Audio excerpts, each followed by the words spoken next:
Hello दोस्तों, आज हम आपको क्लास 10th के 2024 के प्रैक्टिस सेट 7 को कराएंगे, जिसके प्रश्न नंबर आज हम देखेंगे 22 के सभी देखेंगे। पहला प्रश्न यहाँ पर लिखा हुआ है कि बिंदु -4,6 बिंदु ए के जो निर्देशांक हैं -6,10 और बिंदु बी के जो निर्देशांक है 3,-8 को जोड़ने वाले रेखाखंड को किस अनुपात में विभाजित करता है। तो देखिए, मैं यहाँ पर सबसे पहले कुछ बातें न करके केवल सवालों को ही मैं हल कराता हूँ, जिससे कि समय भी आपका बचे और आपके भी कुछ समझ में आ जाए। तो जैसा कि मैं यहाँ पर अभी आपको बता रहा हूँ कि जो पहला प्रश्न दे रखा है, इसमें हमें m1 और m2 के जो मान ज्ञात करने हैं। m1 और m2 के मान ज्ञात करने के लिए तो मैं यहाँ पर देखो एक संख्या रेखा ये जो बना देता हूँ। यहाँ पर ये a बिंदु है और ये b। ए के निर्देशांक हैं हमारे -6,10 और यहाँ बी के निर्देशांक हैं 3,-8 और यहाँ पर जो बिंदु दे रखा है इसे मान लेता हूँ मैं P और इसके निर्देशांक हैं हमारे -4,6। हमें यहाँ पर जो मान ज्ञात करना है, जो P है जो बिंदु, वो AB को किस अनुपात में इसको बांटता है। इस तरीके से यहाँ पर जो बिंदु दिए हैं वो किस अनुपात में विभाजित करेंगे। यहाँ पर m1 और m2 का मान हमें ज्ञात करना है। तो हल करेंगे। हल में लिखेंगे a के जो निर्देशांक हैं वो a के निर्देशांक है -6,10 और b के जो निर्देशांक हैं वो हैं 3,-8। तो यहाँ से a के निर्देशांकों से हम ज्ञात करते हैं x1 बराबर के -6 और y1 बराबर 10 और यहाँ x2 बराबर 3 और y2 बराबर -8। अच्छा, यहाँ पर ये जो बिंदु दे रखा है वो x बराबर और ये y, कैपिटल x और y। यहाँ से ये x1 ये y1 है, ये x2 ये y2। यहाँ पर ये m1 है और ये m2। हमें m1 और m2 के जो मान हैं वो ज्ञात करने हैं, m1 और m2 के। तो यहाँ से निर्देशांक अंतः विभाजन का जो फॉर्मूले से सॉल्व करेंगे, अंतः विभाजन सूत्र से हमें यहाँ पर m1 और m2 के मान हैं वो ज्ञात करने हैं। तो मैं इसे और आसानी से करा सकता हूँ, केवल जैसे m1 और m2 के जो मान मानते के अनुपात 1 या कुछ यहाँ पर ना माने तब भी आप इसे सॉल्व कर सकते हैं। जैसे इसका जो फॉर्मूला होता है x, ये होता है m1 x2 plus m2 x1 बट्टे m1 प्लस के m2। अब देखो x के जो निर्देशांक क्या है -4 बराबर m1। अब m1 है तो m1 रखें, x2 का मान कितना है, यहाँ पर x2 3 दे रखा है प्लस m2 x1 -6 दे रखा है बट्टे m1 प्लस के m2। सॉल्व करेंगे तो -4 बराबर 3 m1 प्लस के, ये माइनस के हो जाएंगे, प्लस माइनस है तो यहाँ -6 m2 बट्टे m1 प्लस के m2। इसके नीचे बन मानेंगे, गुणा करेंगे -4 m1 -4 m2 बराबर 3 m1 -6 m2। m1 वाले पद एक तरफ ले लेते हैं तो माइनस के ये हो जाएंगे 4 m1 और -3 m1 बराबर -6 m2। ये पक्षांतर करेंगे तो प्लस के 4 m2। सॉल्व करेंगे तो ये हो जाएंगे -7 m1 बराबर, यहाँ पर हल किया तो -2 m2। माइनस से माइनस कैंसिल, तो ये हुआ 7 m1 बराबर 2 m2। हमें अनुपात में तो m1 बट्टे m2 हो जाएगा और ये हो जाएगा 2/7। तो यहाँ से m1 अनुपात जो m2 है वो 2:7। हमें यही हल करना था, जो m1 और m2 का जो अनुपात है वो क्या है। आप इस x अक्ष वाले से भी सॉल्व कर सकते हैं, y वाले पद से भी सॉल्व कर सकते हैं। हमें तो केवल m1 और m2 का जो अनुपात है वही ज्ञात करना था। तो मैं इसे एक बार फिर से बता देता हूँ आपको। बिंदु दिए गए हैं 4 माइनस के 4,6, ए के निर्देशांक -6,10 और बी के निर्देशांक 3,-8। जोड़ने वाले रेखाखंड के अनुपात में किस अनुपात में विभाजित करता है, ये आपसे पूछा है।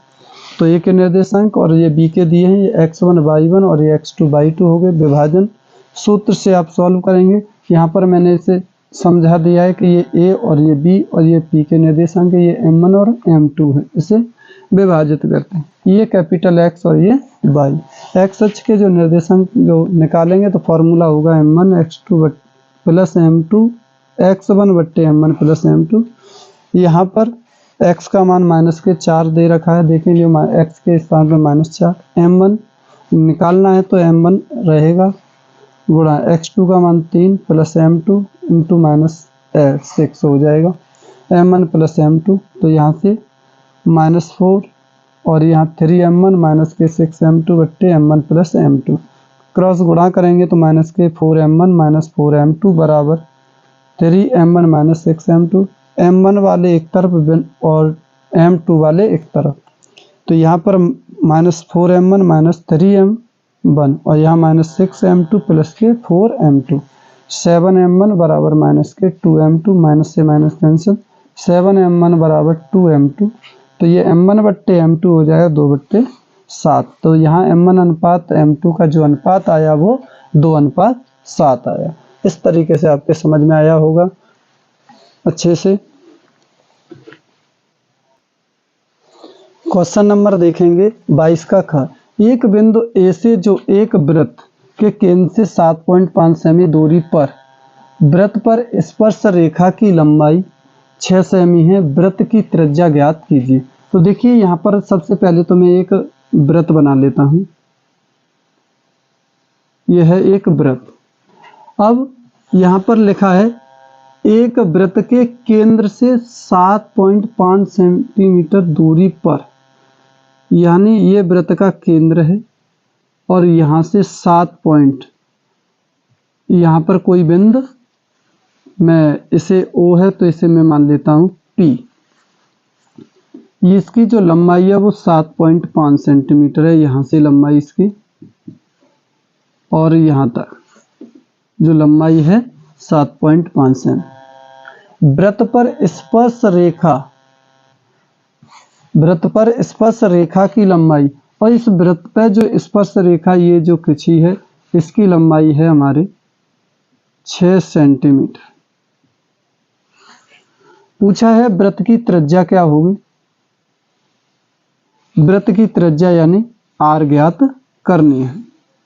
तो यहाँ पर जो स्पर्श है यहाँ पर 90 अंश का कोण बनता है, तो इसे मैं डाल देता हूँ A और ये O और ये P। तो ये समकोण त्रिभुज बन गया। यहाँ से ये समकोण के ठीक सामने वाली भुजा कर्ड कहलाती, कर्ड दे रखा है, आधार है, लंब हमें ज्ञात करना है। तो लिखेंगे यहाँ पर, हल करेंगे, समकोण त्रिभुज AOP से यहाँ पर AP बराबर 6 सेंटीमीटर, P या OP बराबर 7.5 सेंटीमीटर है यहाँ पर, और AO बराबर के दे रखा है, ये है हमारा R। हमें इसकी त्रिज्या ज्ञात करनी है। तो पाइथागोरस प्रमेय से,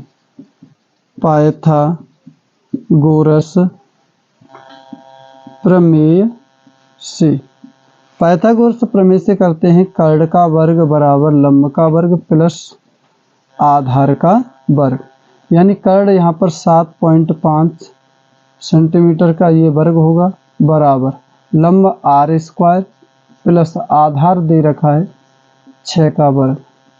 सॉल्व करेंगे तो ये 5 का वर्ग 25 और 7 में 1 जोड़ दो 8 7 56, पॉइंट लगा देंगे बराबर r² प्लस के 6 का वर्ग 36। तो ये हो जाएगा आपका 56.25 माइनस के 36 बराबर r²। घटाएंगे तो यहाँ पर 2 5 6 0 और यहाँ पर 2 बचेगा बराबर आर स्क्वायर। सॉल्व करेंगे तो ये हो जाएगा आर बराबर अंडर में 20.25 और इसको अगर सॉल्व करते तो इसका जो मान निकल के आएगा, क्योंकि ये 5 5 हो जाएगा और ये 4, तो इसका मतलब 4.5 का, तो इसकी जो त्रिज्या निकल के आ गई वो कितनी है, वृत्त की त्रिज्या 4.5।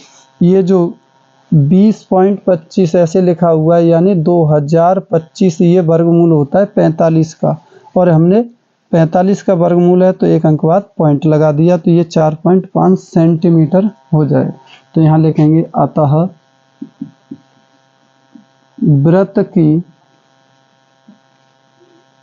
त्रिज्या 4.5 सेंटीमीटर। एक बार इसे और अच्छे से समझ लेते हैं। पहले हम एक वृत्त बनाते हैं केंद्र से, और बाहर जो बिंदु है P वहाँ तक की जो दूरी है 7.5 सेमी, और स्पर्श रेखा की जो लंबाई है 6 सेंटीमीटर है, और ये त्रिज्या हमें ज्ञात करनी है। स्पर्श रेखा पर जो भी कोण बना होता है वो 90 अंश का कोण बना होता है। तो यहाँ पे समकोण त्रिभुज AOP से लिखेंगे AP बराबर 6, OP बराबर 7, AO बराबर हमें R ज्ञात करना है। पाइथागोरस प्रमेय से करेंगे कर्ण का वर्ग बराबर लंब का वर्ग प्लस आधार, कर्ण यहाँ 7.5 और लंब यहाँ पर आधार आर स्क्वायर प्लस आधार यहाँ पर दे रखा है 6। इसका वर्ग करेंगे तो देखो इसका वर्ग करना बहुत आसान है। 5 का वर्ग 25 और 7 में एक जोड़े 8 7 56, 2 अंक बाद पॉइंट लगा देंगे। आर स्क्वायर 6 का वर्ग 36, यहाँ 36 घटाएंगे तो यहाँ 20.25 बचेगा, 20.25 ऐसे पढ़ते हैं आर स्क्वायर। तो आर बराबर अंडर में हो जाएगा 20.25। यहाँ पर पॉइंट अपने दिमाग में न रख करके ऐसे समझें कि ये 2025 है, और 2025 वर्ग होता है हमारा, दो वर्गमूल होता है 45 का। एक अंक बाद पॉइंट लगाएंगे तो अतः यहाँ जो वृत्त की जो त्रिज्या प्राप्त हुई वो है हमारे 4.5 सेंटीमीटर। इस तरीके से सॉल्व हुआ आपका आंसर। क्वेश्चन नंबर देखेंगे 22 का ग।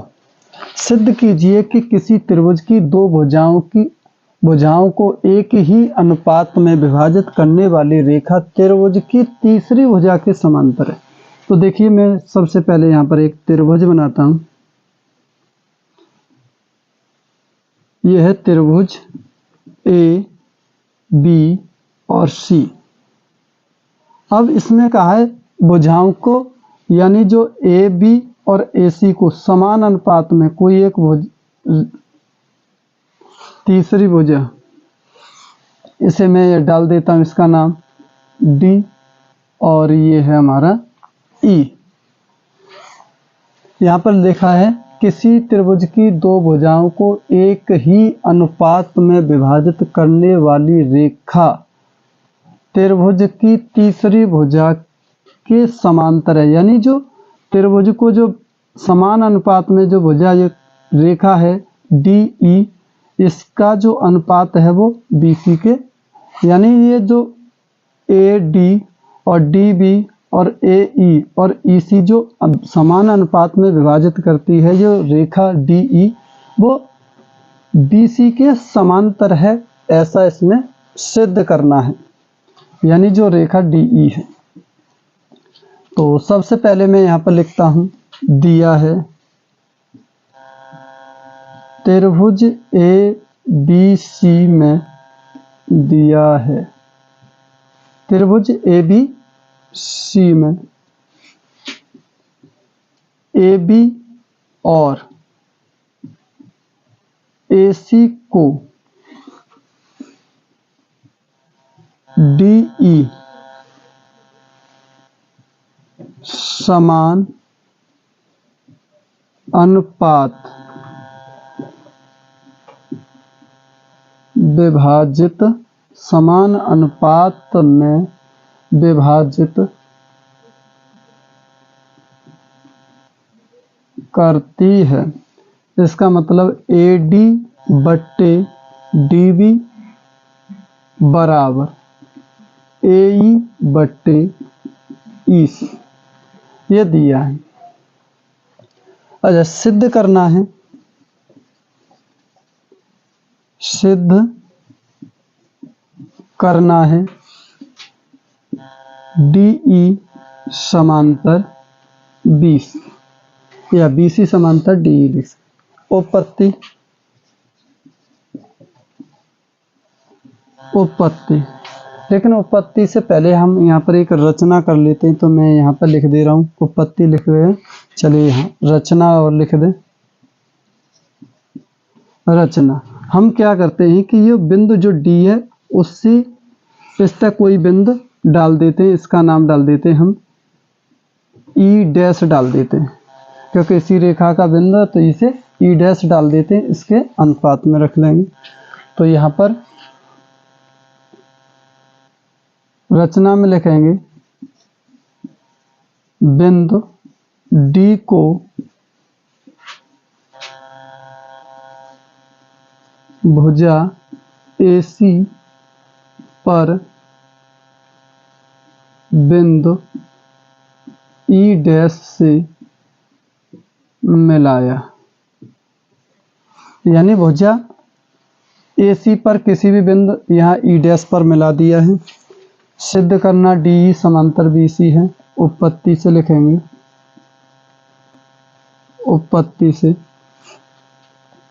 उत्पत्ति में लिखेंगे यहाँ पर त्रिभुज ABC में, यानी ये जो समांतर नहीं है ये रेखा, मैं लिख दे रहा हूँ त्रिभुज ABC में DE समांतर नहीं है BC के। माना यहाँ पर BC समांतर है किसके, DE, मतलब DE' के समांतर है।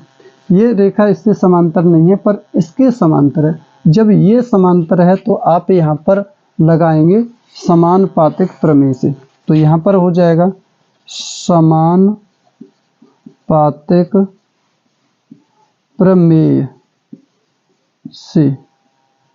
प्रमेय से लगाएंगे तो ये हो जाएगा हमारा AD/DB बराबर AD/, तो ये हो जाएगा AE'/E'(C)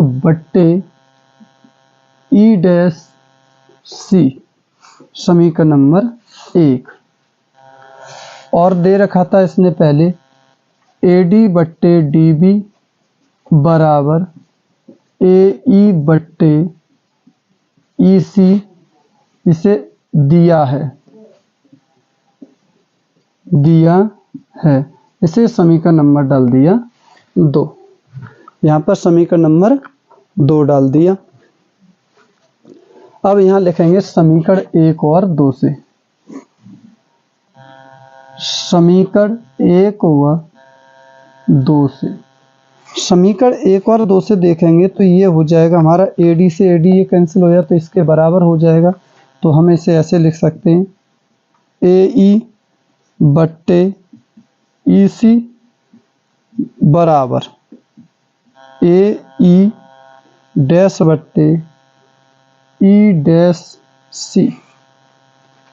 दोनों तरफ एक जोड़ने, दोनों तरफ एक जोड़ेंगे तो ये होगा AE/EC प्लस 1 बराबर यहाँ पर AE'/E'(C प्लस 1। सॉल्व करेंगे लासा लेके, तो मैं इसे इधर सॉल्व कराता हूँ। तो ये हो जाएगा AE+EC/EC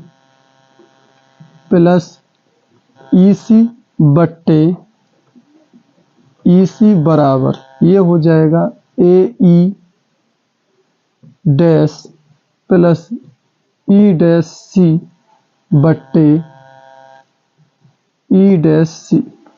तो ये बताना यहाँ से AE और EC, AE/EC इसकी जगह पर हम लिख सकते हैं AC/EC बराबर यहाँ पर AE'/E', तो ये भी हो जाएगा AC बट्टे E dash C।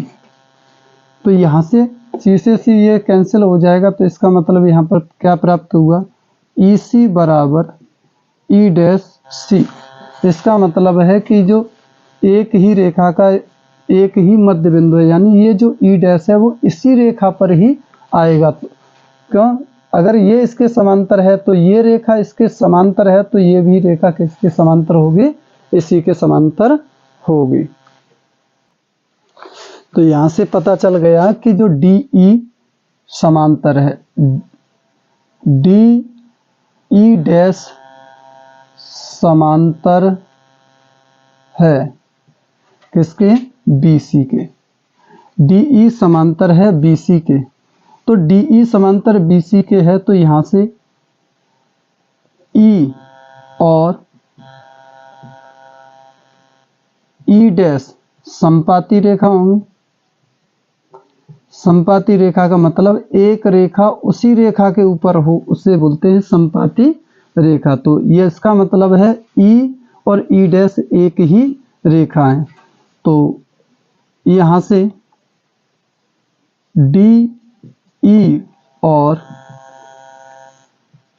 DE dash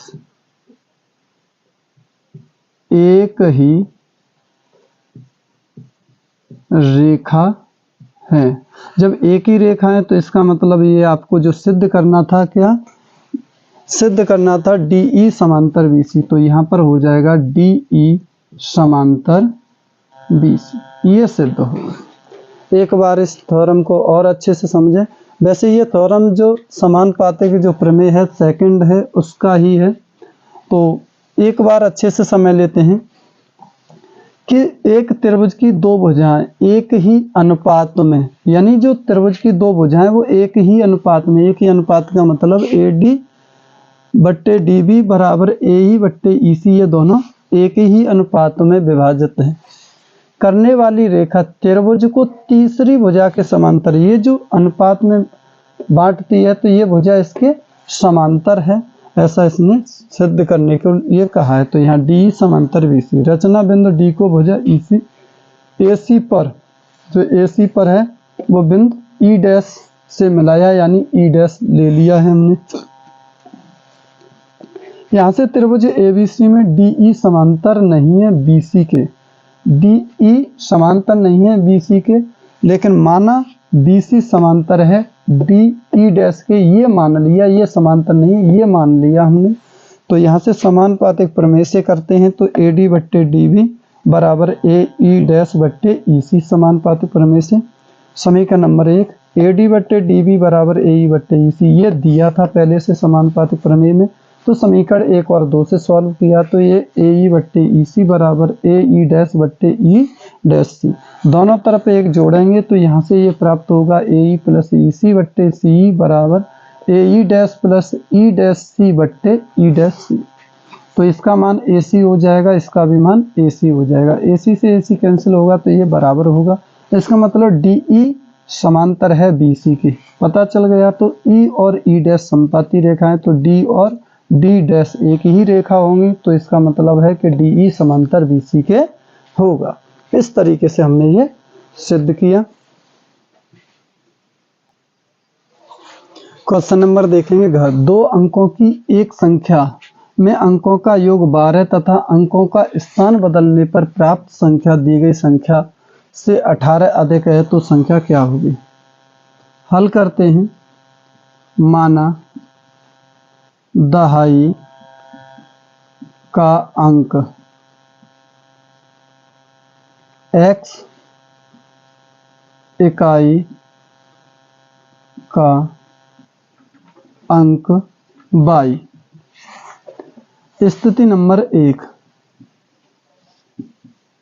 स्थिति फर्स्ट।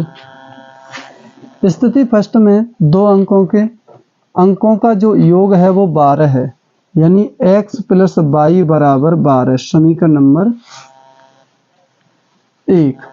दूसरा, अंकों के स्थान बदलने पर, तो यहाँ पर लिखेंगे संख्या। स्थिति नंबर 2 में निकालेंगे यहाँ से लिखते हैं स्थिति सेकंड से संख्या जो होती है हमारी 10 से स्टार्ट होती है, तो 10x प्लस y स्थान बदलने पर अंकों के स्थान बदलने पर संख्या हो जाएगी हमारी 10y प्लस x। लेकिन उसने कहा है दी गई संख्या से 18 अधिक हो जाएगी, जो पहले संख्या दी थी उससे 18 अधिक हो गई। तो यहाँ पर लिखेंगे प्रश्नानुसार। प्रश्नानुसार का मतलब होता है जो प्रश्न में कहा गया उसी के अनुसार। अब प्रश्न में कहा गया जो पहली संख्या से 18 अधिक है, तो यानी पहली संख्या 10x प्लस y थी, अगर हम इसमें 18 जोड़ दें तो ये इसके बराबर होगी 10 प्लस x। तो ये हो जाएगा 10x प्लस ये माइनस के x हो जाएगा प्लस y और ये माइनस के 10y बराबर माइनस के 18। तो यहाँ बचेगा 9x और यहाँ पर माइनस के 9y बराबर माइनस के 18। यहाँ से हम कॉमन ले लेते हैं, 2 कॉमन ले लेंगे तो ये हो जाएगा हमारा कितना, 9 कॉमन लेंगे तो x माइनस y बराबर माइनस के 18। तो मैं यहाँ संख्या लिख दे रहा हूँ, तो x माइनस y बराबर माइनस के 18 बट्टे 9, 9 दूनी 18, तो x माइनस y बराबर माइनस के 2। समीकरण नंबर होगा ये 2। अब समीकरण नंबर 1 और 2 से सॉल्व करेंगे, तो यहाँ पर क्या है, प्लस है और यहाँ माइनस, तो हम लिख देते हैं समीकरण 1 और 2 को जोड़ने पर। समीकरण 1 व 2 को जोड़ने पर जोड़ेंगे तो संख्या में कोई परिवर्तन नहीं होगा। x प्लस y बराबर 12 और x माइनस y बराबर माइनस 2। तो यहाँ माइनस ये तो ये हो जाएगा 2x बराबर यहाँ बचेगा 10, तो x बराबर 10 बट्टे 2, 2 से 10 को 5, तो x बराबर आ गया हमारा 5। x का मान निकल आया 5। x का मान यहाँ लिख देते हैं, x का मान समीकरण 1 में रखने पर, समीकरण 1 हमारा क्या था, x प्लस y बराबर 12, तो यहाँ देखो x प्लस y बराबर 12 समीकरण 1 था। यहाँ x का मान रखेंगे 5 प्लस y बराबर 12, तो y बराबर 12 माइनस के 5, तो y बराबर हो जाएगा हमारा 7। संख्या हमें ज्ञात करनी है, तो संख्या है हमारी कितनी, 10x प्लस y, तो 10 और x के स्थान पे क्या रखना है हमें, यहाँ 5, y के स्थान पे 7, तो 10 गुना 50 प्लस 7, तो संख्या हो जाएगी 27। इस तरीके से सॉल्व होगा। एक बार फिर 6 से पढ़ लेते हैं। यहाँ पर दहाई का स्थान x, इकाई का स्थान मैंने y माना है। स्थिति नंबर 1 में कहा है कि अंकों का योग, जो संख्या है उसके अंकों का योग कितना है, 12, समीकरण नंबर 1।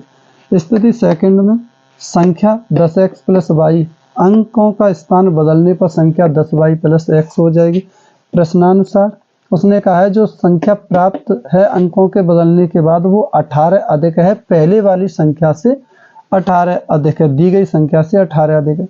यदि 18 हम इसमें जोड़ दें तो ये संख्या दोनों बराबर होंगी, तो x वाले एक तरफ और y वाले, और यहाँ पर अचर पद को अलग कर दें, तो यहाँ पर हो जाए 10 माइनस x और ये y माइनस के 10 माइनस y, तो ये 9x यहाँ 9y बराबर माइनस 18, यहाँ 9 कॉमन लेंगे, x माइनस y बराबर माइनस के 18, 9 का जो भाग देंगे तो ये हो जाएगा x माइनस y बराबर माइनस के 2। समीकरण 1 व 2 को जोड़ने पर, यहाँ समीकरण 1 और 2 को जोड़ा क्यों, क्योंकि ये प्लस के y ये माइनस के y, तो इसलिए जोड़ने पर संख्या ये कट जाएंगी तो x और x हो जाएंगे, तो इसलिए मैंने x 2x ये कट गई संख्या, यहाँ 12 से 2 गए तो 10। तो x का मान 5 आ गया, तो x का मान समीकरण 1 में रखेंगे। तो समीकरण 1 था x प्लस वाई बराबर 12, तो x के स्थान पे 5 प्लस y बराबर 12, तो y बराबर 12 माइनस 5, तो y का मान 7 है। संख्या होती है हमारी, क्या थी संख्या हमारी 10x प्लस वाई, तो 10 x के स्थान पे 5 प्लस y के स्थान पे 7 है, 7 रखें। तो ये 10 वरना 50 प्लस 7 57। तो बताइए जो संख्या प्राप्त हुई वो हमें 57 संख्या प्राप्त हुई। क्वेश्चन नंबर देखें 22 का द्विघात समीकरण। तो यहाँ से हल करेंगे।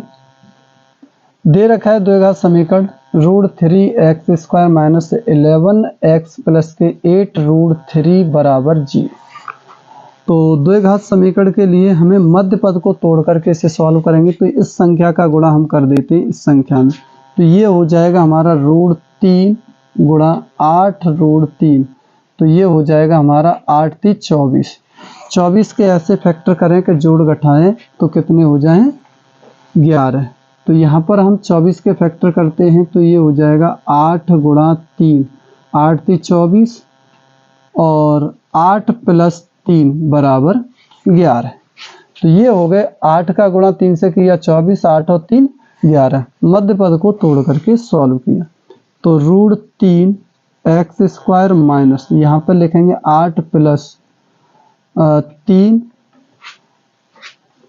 x प्लस 8 √3 बराबर 0। आप इसे भी पहले 3 रख सकते हैं, 8 को बाद में रख सकते हैं, तो भी कोई दिक्कत नहीं। चलो जैसा लिखा है उसी से।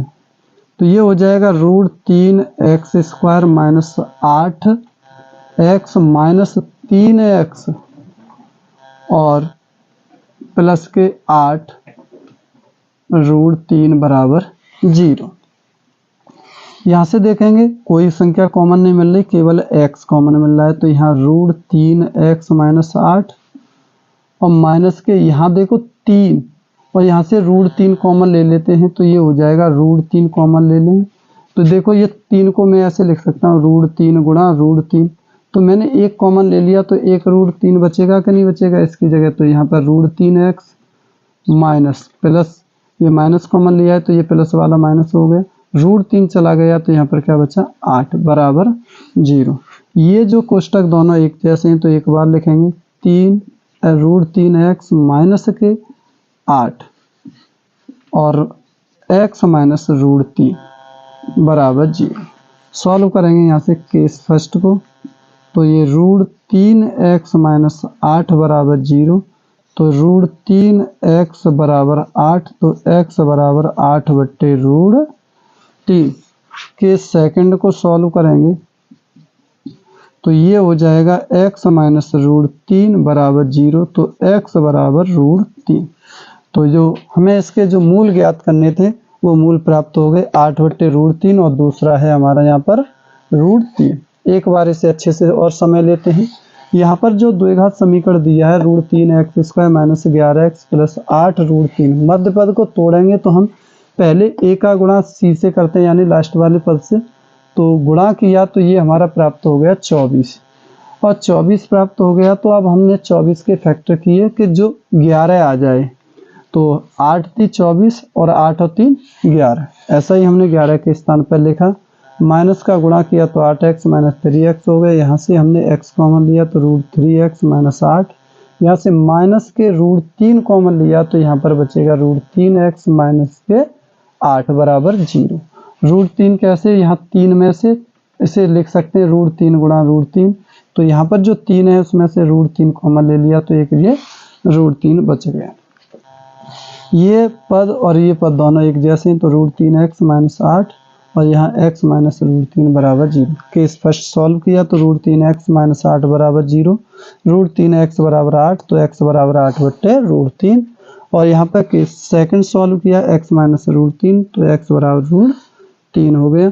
तो यहाँ से हमने जो मूल प्राप्त किया x बराबर 8 बट्टे √3 और दूसरा है हमारा x बराबर √3।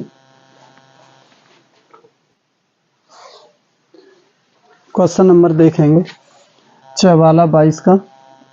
तो यहाँ हल करेंगे वर्ग अंतराल, वर्ग अंतराल में लिखेंगे 0 से 10, 10 से 20, 20 से 30 और 30 से 40 और 40 से 50। यहाँ पर लिखेंगे आवृत्ति, आवृत्ति में लिखेंगे 2, 8, 20, 15, 5। अब हमें यहाँ पर निकालना क्या है, माध्यिका निकालनी है। क्या निकालनी है, माध्यिका। तो माध्यिका के लिए हमें चाहिए संचयी बारंबारता। तो यहाँ लिखेंगे संचयी बारंबारता, संचयी बारंबारता निकालेंगे यहाँ। अब संचयी बारंबारता निकालने के लिए क्या करते हैं, सबसे पहला पद है उसे ऐसे लिखेंगे 2, 2 में 8 जोड़ दिए तो ये हो जाएंगे 10, 10 में 20 जोड़ दिए तो ये हो जाएंगे आपके 30, 30 में 15 जोड़ दिए तो ये हो गए 45, 45 में 5 जोड़ दिए तो ये हो गए 50। तो अब हमें यहाँ से n बराबर, यानी n बराबर आ गया 50। तो हमें n/2 निकालना है। तो इसका मतलब क्या होगा, 50/2 से 25। तो सम के लिए तो 25 और 26वां पद होगा। तो ये 25वां पद, यानी ये 10 छोटा है तो ये 30 वाला, ये वाला होगा। तो इसके ठीक सामने वाली संख्या क्या होगी हमारी, f। इसके ठीक ऊपर वाली cf, और यहाँ पर इसके ठीक सामने वाली l होगी, और अंतर तो मैं यहाँ लिख दे रहा हूँ l बराबर के 20, h बराबर अंतर इसमें कितना है 10 दे रखा है, और यहाँ पर दिया है आपका f बराबर 20 और cf बराबर दे रखा है आपका 10। तो यहाँ से माध्यिका का जो फॉर्मूला होता है,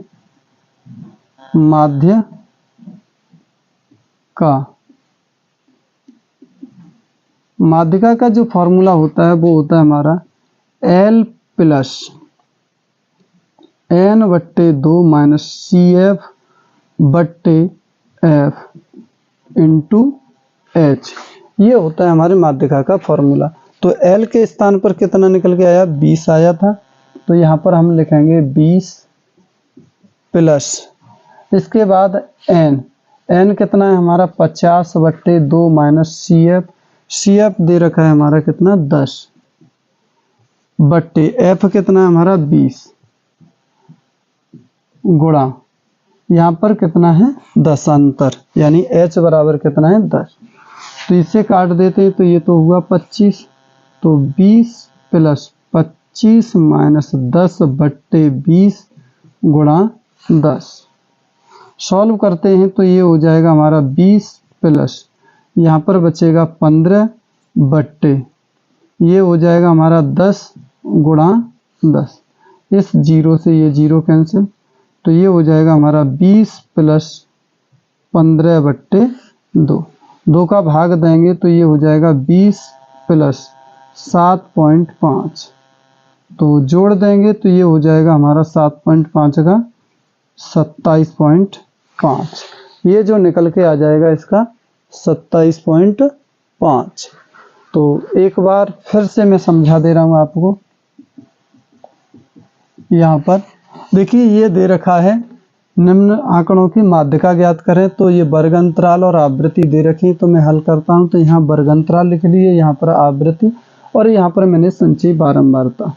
यहाँ पर संचयी बारंबारता में जो आवृत्ति दे रखी होती है उसी को हम लिखते हैं पहले पद को जैसा, और अगले वाले पद को उसमें जोड़ेंगे, और आगे इसी क्रम में हम जोड़ते जाएंगे। तो 2 और 8 में 2 जोड़े 10, 10 में 20 जोड़े 30, 30 में 15 जोड़े 45, 45 में 5 जोड़े तो ये हो जाएंगे हमारे 50। तो यहाँ n बराबर हमारा क्या निकल के आ गया 50। तो n बराबर 50, इसका मतलब सम के लिए जो माध्यिका निकालते हैं तो हम विषम के लिए एक जोड़ के निकालते हैं। तो यहाँ सम के लिए तो 2 का भाग देंगे 50 में, तो ये 25 और एक और पद आ जाएगा 26 में। तो 25 26 में पद आएंगे तो इसी में, तो यहाँ पर देख लेते हैं, ये तो छोटा है। तो ये वाला जो 30 है इसमें देखेंगे तो 30 के ठीक सामने वाली भुजा क्या है हमारी, 30 के ठीक सामने वाले संख्या हमारी f होगी, उसके ठीक ऊपर CF होगा और उस वर्ग अंतराल में निम्न पद होगा वो हमारा L होगा और इनमें अंतर होगा वो हमारा H होगा। जैसे L 20 है, H हमारा 10 है, F बराबर हमारा 20 और CF 10 है। तो यहाँ पर माध्यिका का जो फॉर्मूला होता है वो होता है हमारा L प्लस N बट्टे 2 माइनस CF बट्टे F गुणा H। तो L का मान हमने जहाँ 20 लगाया प्लस H, या N 50 बट्टे 2 माइनस CF बट्टे 10, यहाँ पर 20 गुणा 10। तो ये हो जाएगा 20, ये 2 का वर्ग 25 माइनस के 10 बट्टे 20 गुणा 10। 15 में वो 25 में से 10 गए 15 बट्टे 20 गुणा 10, 0 से 0, 15 बट्टे 2, 2 का भाग 15 में देंगे तो 7.2, जोड़ देंगे तो 27.5। इस तरीके से हमारा जो माध्यिका निकल के आए। तो समझ में आया होगा। मैंने यहाँ पर क्वेश्चन नंबर 22 के भी सभी भाग करा दिए, 5 हल करने के लिए थे, मैंने यहाँ पर 6 प्रश्न कराए हैं। तो सभी के समझ में आया होगा। धन्यवाद।